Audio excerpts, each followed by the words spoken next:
Hey everyone, this is Evan with TSI. I've seen a few posts and a few people talking about this, and I figured I'd give my 2 cents. Dave did his thoughts on the Mini 14, and I agree. Now, granted, I don't have quite the experience with the Mini 14 he has, because I've never owned one. I have, however, owned an IO Inc. AK.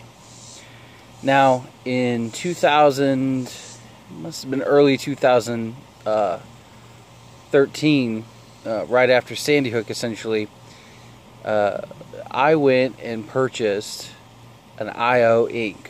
Mostly because it was the only thing on the shelf. I thought, cool, an American-made AK, I'll pick it up. Didn't know as much about the rifles as I do now, and rolled the dice. First of all, the action was about as rough as a box of rocks inside it. It was bad. But I thought, hey, it's an AK, it'll still work. My Wasser had a bad action, and it'll be fine. So I bought it. Paid $700 for it. Panic bought. Came with 2 Pro Mag magazines. Now, they weren't labeled Pro Mag, they were labeled IO Inc., but they were Pro Mag magazines. Just after 2 days of keeping them loaded, they had already started to split. So I said, alright, well, I'll get some steel magazines. I bought 2 East German steel AK mags, and then I bought about 5 or 6 Yugo mags. Or no, they were Romanian. Anyway, I bought this rifle. Tap code it out, man. I bought all the tap code shit for it and put it on there.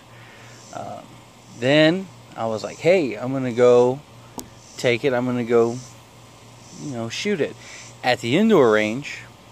Thing ran like a top. You get every now and again, though. I got a little worried. Every now and again, though, you'd get to about 100 rounds, and the bolt would come back and then lock on the other side of the tap code G2 trigger. One of the reasons I don't like that trigger unless you modify the hammer, and even then it's not that great. So what happened is it locked back behind the trigger, so you just tap it and go forward again. It was no big deal. So I had it for a little bit, tried to zero it. That thing was almost impossible to zero.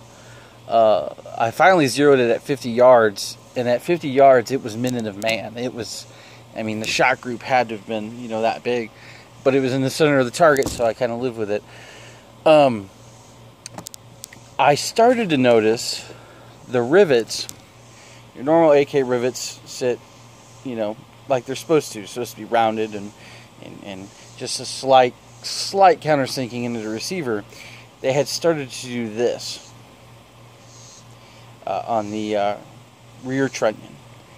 So I was like, okay, that doesn't seem right to me, but we'll see where it goes.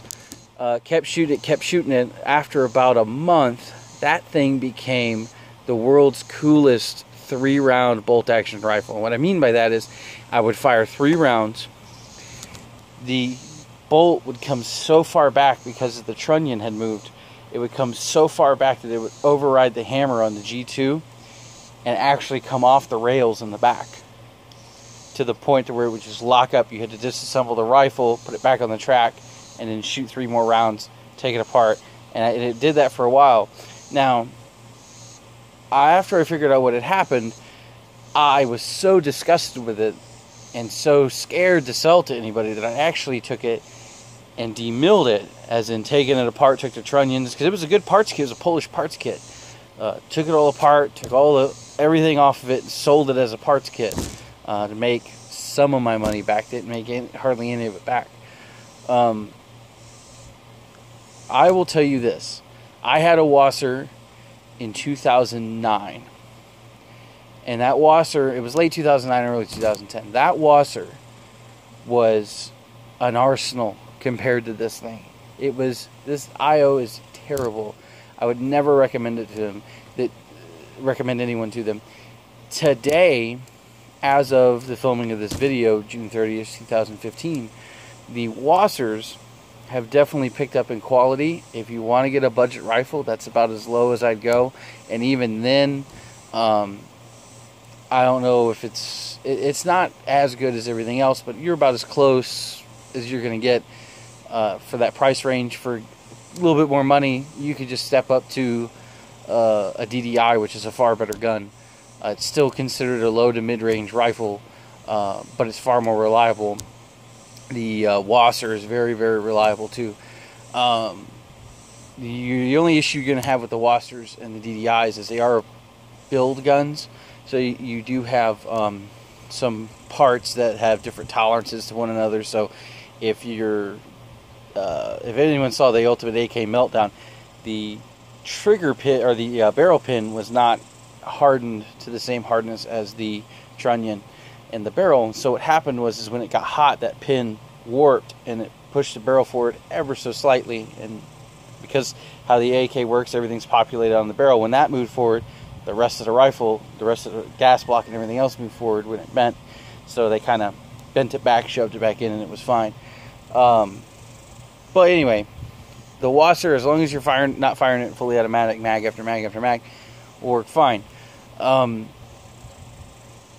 Arsenals, they're boringly reliable. The DDIs are good. It's really about it right now.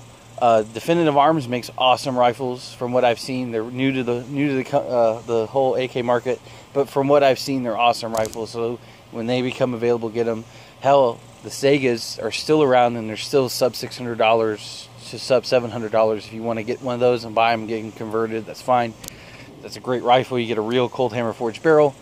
But yeah, man, the Veprs are nice too.